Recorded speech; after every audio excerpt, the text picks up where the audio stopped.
السلام عليكم ورحمة الله وبركاته. كيفكن اخواتي؟ بتمنى الكل يكونوا بألف خير. الله يسعد اوقاتكم بالخير والصحة والبركة وراحة البال يا رب العالمين. اهلا وسهلا بالمشتركين الجداد، واهلا وسهلا بالمشتركين اللي كانوا معي من البداية ولهلا عم يتحملوني. اليوم وصفتنا هي المكدوس، هي وصفة بكل بيت سوري اجباري بدها تكون موجودة على الافطار او على الفطور. سهل، يعني هي سهلة، بس بنفس الوقت إلها عدة خطوات لازم تمشي فيها. من أول الخطوات إن بدك تجيبي الباذنجان وتشيلي العقب من فوق، بس العودي الإله. رح نخلي هيدي الخضرة التاج الأخضر بس صبايا، مشان شو؟ مشان يضل لونه أبيض. الباذنجان كله بضل لونه يعني أبيض، ويصير لونه زهري. قلبه أبيض بس من برا بيصير لونه زهري. رح نحطهم بقلب الطنجرة ونحط عليهم مي باردة، وبعدين رح نحطهم نغطيهم بقطعة قماش موجودة عنا، ورح نحط فوقهم تتقيلي بس مشان ما يطلعوا الباذنجانات لفوق على السطح، يعني على سطح المي، فما بيستووا معنا. فلهيك نحن رح نغطيهم بقطعة قماش، ورح نحط لهم ميتون كفايتون، ورح نحطهم على الغاز. هلا الكمية اللي بنعملها حسب كل بيت وشو بيحب يحطوا، حسب استطاعتهم. في ناس بتحط 100 كيلو، في ناس بتحط 50 كيلو، في ناس مثل حالاتي بحطوا 5 كيلات. انا حطيت 5 كيلات بس هيك مشان ما نشتهيهم. هون عبيت مثل ما شفتوني، صفيت الباذنجان بالطنجرة وحطيت الغطا او قماش مشان ما يطلعوا الباذنجانات لفوق. وهلا اني رح احط لهم المي كفايتهم ونحطهم على الغاز. بده النار قوي صبايا. المكدوس بده نار قوي، لا حتى ما يسود ويطلع يعني من برا ما بقى بيعود لونه الزهر الحلو، لا فبيطلع الباذنجان اسود، حتى قلبه بتحسيه بيسود. هلا شايفين صبايا؟ بعد ما غلت المية عليهم حوالي 5 10 دقايق حسب قوة النار اللي عندكم.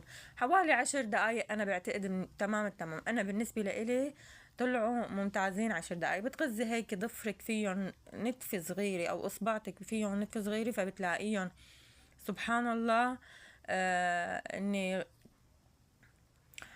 إني بيغرز، بتغرز اصبعتك فيهم، فهم بتعرفي اني خلص استووا حاجتهم. بتفضيهم من مية السخنة مباشرة وبتحطيهم على مي باردة. يعني حتى لو عندك مي متلجة معلش، مشان نوقف عملية السوا ونحط لهم مي باردة. انا هون الاضاءة والله ظالمتهم يا صبايا، ما عندي اضاءة الحمد لله رب العالمين مثل الخلا، فلهيك ما رح يبين لونهم التمام، اللون الحلو الزهري الحلو. هلا بعد هالخطوة هيدي، بعد ما رح نبردهم ونصفي هالمي عنهم كلياتها، رح نقيم هالتاج الاخضر اللي تركناه، بدنا نقيمه من كل الباذنجانات. هلا بعد ما بردناهم بنقيمهم مثل ما هلا رح نشوف. وحدة وحدة رح نشيلها ورح نحشي يعني نشيل الباذنجان شوي صغيرة بالسكينة ونحشيها ملح، حوالي ربع معلقة صغيرة ملح. ونحطهم على مصفاي او على قطعة قماش او على سلة، يعني حسب شو متوفر عندكم. انا عندي هون في مصفاي.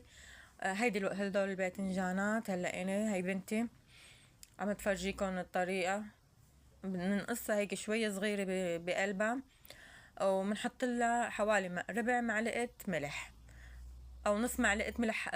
هلا اني انتو طبعا كل بيت وحسب شو بحب الملوحة. وملت لها راسها كمان بالملح، ملتينا لها راسها بالملح. هلا وفي عالم بحطوا بين الوجبة والوجبة كمان، يعني كل ما حطوا طبقة باذنجان بحطوا لها طبقة ملح. بصراحة نحن ما بنحب الملح كتير، فلهيك انا ما كتير بملح المكدوس، يعني بخلي ملحه عادي، بس انتو لا ملحه مشان يضل عندكم من السنة للسنة. ومثل ما اتفقنا هيك ببطن الباذنجان بنغزها بالسكينة شوي وبنحط لها ملحاتها، ربع معلقة نص معلقة حسب مثل ما اتفقنا، حسب كل عيلة شو بتحب ملح. وما تقولوا ما بيضاين، انا الحمد لله رب العالمين بعمله بيضاين معي. هلا هون مثل ما شايفين رح نكفي الكمية كلياتها لحتى نخلصها. رح نصفها بالمصفاية. المصفاية رح نحط لها كمان قطعة قماش من تحتها. هلا رح فرجيكم الخطوات صبايا مشان تمتص هالمي كلياتها وما بتعذبني وما بيطول معي ولا بيعفنوا ولا شيء ابدا ابدا، بيضلوا ما احلاهم كل باذنجاني واختها مثل ما بيقولوا.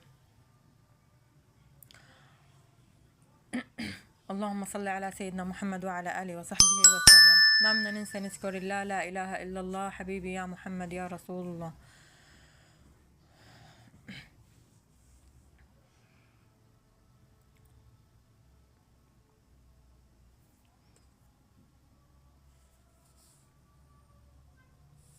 رح نكفي كل الباذنجانات هيك لحتى تخلص الكمية كلياتها. انا ما رح استنى طبعا على بنتي، بس انا بس حبيت اني فرجيكم الخطوات. اني بنشيل هالتاج هذا وبعدين مثل ما اتفقنا بنغز زبطنا شوي هيك بالسكينة. بنحط له ربع معلقة ملح، معلقة ملح صغيرة انتو حسب الملوحة اللي بتحبوها. هلا هو الملح رح يروح بالمي، بس نحن ما بنحب الملح كتير ومنه مشان الضغط وهيك، فلا الافضل اني ما نكتر ملح كتير. وملت راسها شوي كمان بالملح، وراح نرتبهم هلا كلياتهم بمصفاي مشان ينزلوا ميتهم على رياحتهم. هلا بياكلوا معانا يوم والتاني حسب الجو كيف، اول يوم تاني يوم مثلا، احيانا بضلوا يومين، يعني حسب التتقيل اللي بدك التقلية وحسب الجو عندك كيف الجو عندكم. بس المفروض اني تنزل كل مية الباذنجان منه، يعني ما بضل في مي مشان ما يحمض معانا المكدوس. شايفين صبايا كيف قلبه ابيض؟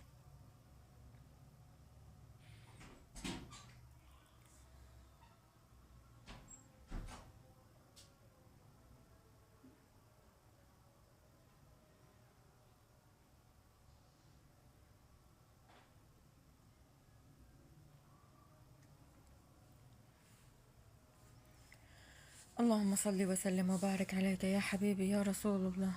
هلا هون بلشنا نصفتهم مثل ما اتفقنا مصفاي. بنحط تحت المصفاي طنجرة، بنحط اي شي بس مشان مع الباذنجان ميته بتلوث، يعني بتتعر الارض بتترف لهيك. فانا بحط طنجرة وبحط المصفاي على الطنجرة وبعدين بحط قطعة قماش وبصفتهم هيك برتبهم. وهلا رح غطيهم بهالقطعة ورح نتقل عليهم ونحط عليهم اما يعني تتقيلة. هلا شو التتقيلة؟ حسب شو عندك موجود بالبيت. هلا بصراحة انا حطيت طنجرة مي، عبيت طنجرة المي وحطيت الصيني فوقهم وحطيت فوق الصيني، فهيك تقلت في الباذنجان. هلا لتاني يوم غير الوضع، صار بده شيء اتقل. هلا اول يوم اول ساعتين ثلاثه مثلا بيكون التقل اخف من بعدين بدك تحاولي تقلي اكتر. يعني حطيتي مثلا بدون مي لترين عليهم، فبعد ساعتين ثلاثه لازم تحطي 4 لتورة او 5 لتورة. فهمانين علي صبايا؟ فانا هلا حطيت الطنجرة وعبيتها مي مثل ما نكون شايفين وحطيتها فوقهم.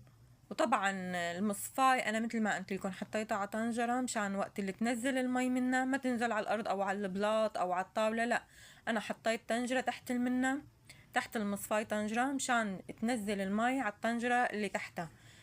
يعني هون شايفين صبايا هون بعد ما صفيتهم من المي راح فرجيكم. بس اني اسا انا هاليوم هي تاني يوم، يعني عملتن المساء تاني يوم الصبح عم فرجيكم هي كمية المية اللي نزلتها. شايفين صبايا كيف نزلت هالمي هيدي وسودة، هيدي بتترف المجلة بتترف البلاط يعني اذا خليناها.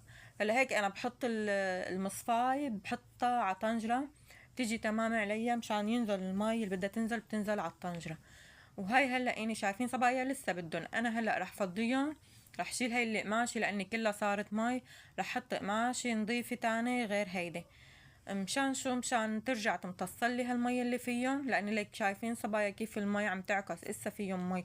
فانا رح ارجع حطهم بمصفاي تاني وقطعة قماش نظيفة تاني مشان ترجع تمتصلي كل هالسوائل اللي فيهم. رح نرجع نصفتن هني نفسن، رح نرجع نصفتن بنفس المصفاي، بس غيرنا القماشة. وهون بدل ما كنت حاطتهم مصفايتين، فأنا ساعت معي مصفاي وحدة، يعني حطيتهم بقطعة وحدة، يعني لأنه راحت المي منهم فنزلت نزلت الكمية، خفت الكمية كتير. رح نرجع نتقلن حبايب قلبي، بس هالمرة رح نحط دبل، يعني بدال النيت ماي رح نحط عفوا بدال طنجرة المي حطيت أنا طنجرة أكبر فوق المصفاي. وإسا هلا بعد شوي رح تشوفوني رح تقلها أكتر. شايفين أنا حطيت بيدون المي فوقها وتقريبا ما شاء الله هذا البيدون كتير كبير.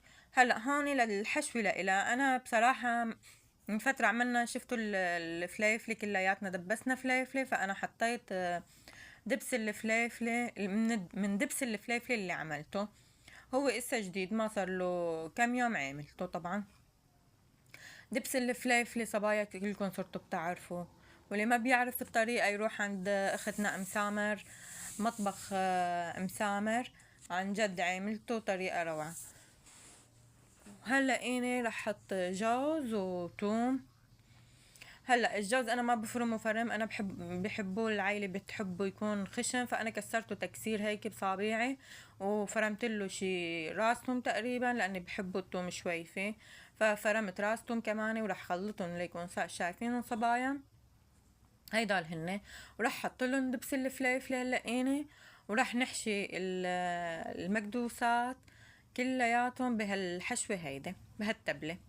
هلا في عالم بحطوا زيت معلقتين 3 زيت زيتون بقلب الحشوه كمان، اذا بتحبوا تحطوا ضيفوا لها كمان ما بيأثر، يعني فينكم تضيفوا لها. انا هون فتحت الباذنجانه وحشيتها، وهلا راح نرتبهم بالمرطبان او القطرميز ونحطه بقلب ونحطهم او احطهم اول شي على جنب هلقيني وبنمسحهم، وبعدين راح نحطهم نرتبهم بالقطرميز او المرطبان اللي عنا. رح نحشي كمية منيحة وبعدين فرجيكم ترتيبهم. الترتيب ما لازم يكون يعني هذا تم المكدوس اللي انا شايفين محل الشق اللي حشينا رح يكون من جهة القطرميز من جوا ما من جهة برا. وهلا رح نكفي كمان الكمية مشان نرتبهم بالقطرميز وفرجيكم. يعني شايفين صبايا لونهم كتير حلو والله، بس انا عندي كان يعني مطفية الكهرباء ما في عندي الليدات عادي ما بتبين الإضاءة منيح، وأنا كل شغلي صاير بالليل وقت اللي عملت المكدوس.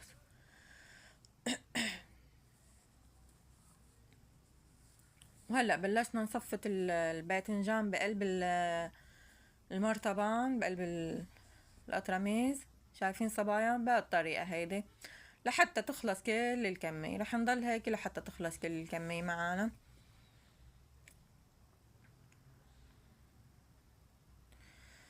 سبحان الله والحمد لله ولا إله إلا الله والله أكبر ولا حول ولا قوة إلا بالله. طريقة سهلة كتير وحلوة وطعمته كتير طيبة، هيك بتحسي جنب مع كاسة الشاي الصبح كتير لذيذ.